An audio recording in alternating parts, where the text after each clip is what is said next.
Star Wars The Rise of Skywalker is set to introduce many different pieces of Jedi and Sith lore that will be used by director J.J. Abrams in order to benefit many of the sequel trilogy characters like Kylo Ren and Rey in this story. This is Mike Zero. If you guys are new to the channel, do make sure to subscribe to see future Star Wars content. Now, one aspect of Episode 9 that a lot of fans are really looking forward to is, of course, exactly how Episode 9 is going to utilize all the different pieces of the Jedi and the Sith lore in the second act of the film. In case you guys did not know this, the Jedi and the Sith lore part of the Episode 9 story is really going to be used in a sense in order to move the characters forward like Kylo Ren and Rey. Now, these past couple of weeks or so, we've been learning a whole lot more about this film, and when it all comes down to one of the concept art descriptions, this is where things begin to get very exciting for Episode 9. Now, specifically, a description of Rey traveling into the Lost City, where she is said to enter a series of catacombs that lead to the Land of Warriors, a place full of ancient Jedi statues and relics. It's described that Rey eventually reaches of what's described to be the statue of Ezra Bridger, where he is said to appear in his older years. It's described that beneath the statue there lies a large stone plaque that also calls itself Ezra Bridger as the Jedi Renovator. It's said that the statue of Ezra was developed over time, and sometime after he was able to escape the unknown regions and free a specific planet, where also on the statue refers to him as the savior of the unknown. However, the main title of the statue that gives Ezra a new identity is that he was eventually known as a legend as the Jedi Renovator. Rey is described to eventually grab Ezra's journal, which has a label on it called the Book of the Renovator, where it goes over many of Ezra's entries during his time set between the events of the originals and the sequels.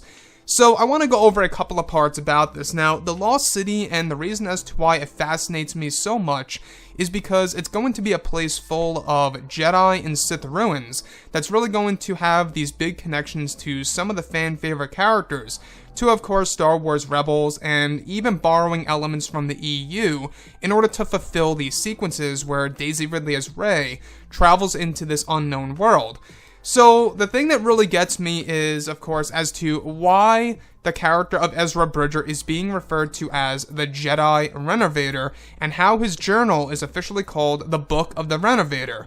So this could have something to do with Ezra Bridger keeping the Jedi lore and or the Jedi Order alive some way, somehow, in a different region of the galaxy that we are currently unaware of. I can't think of any other reason as to why Ezra would be called the Jedi Renovator. Now, it could have something to do with him saving, certain planets that have Force-sensitive individuals that are on a path to becoming a Jedi, like we went over in Rey's father's home, about him having these hyperspace routes to the unknown regions, where a specific star system holds a lot of species that have great potential of becoming Jedi. Kind of just like what we saw in the EU and canon with Ossus. So what I like about Episode 9 is that JJ is finding ways in order to really incorporate Star Wars Rebels into the mix to a certain extent, and also makes a lot of sense as to why JJ Abrams had a lot of discussions with, of course, showrunner Dave Filoni himself. Dave Filoni is the man who was the creator of Star Wars Rebels. He was the man who made it possible, and honestly, I think I really find it a great TV series. It's a great animated TV series that extends the Star Wars franchise, and it just seems like a respectful thing to do in order to acknowledge some of the characters here and there in this movie. So the other piece that I do want to go over, which we heard about lightly before, I would say maybe a month and a half ago, is him being called the Savior of the Unknown. Now, this is in reference to him saving a specific world within a star system within the unknown regions, and that's why he's called the Savior of the Unknown. So, on this statue, he's got that title and also the Jedi Renovator title, where the journal is called the Book of the Renovator. Now, what I like about this is that Rey eventually takes the journal for herself, she stores it in her backpack, and she's going to be using this as a form of a way to gain knowledge about the Jedi Order and some of the other Jedi that lived after, of course, Order 66, and some of the Jedi that existed besides Luke Skywalker somewhere in the galaxy.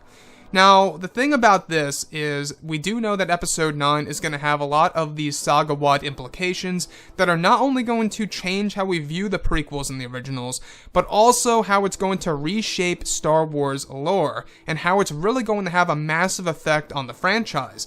And I think that when we think about it that way, the fact that JJ is aiming to do it, in a sense where it will have an effect on the franchise to that extent, it really is a big risk on, the entire Star Wars franchise, and whether or not it's going to be a good or a bad thing in order to bring these movies into the future under Disney. We'll have to wait and see.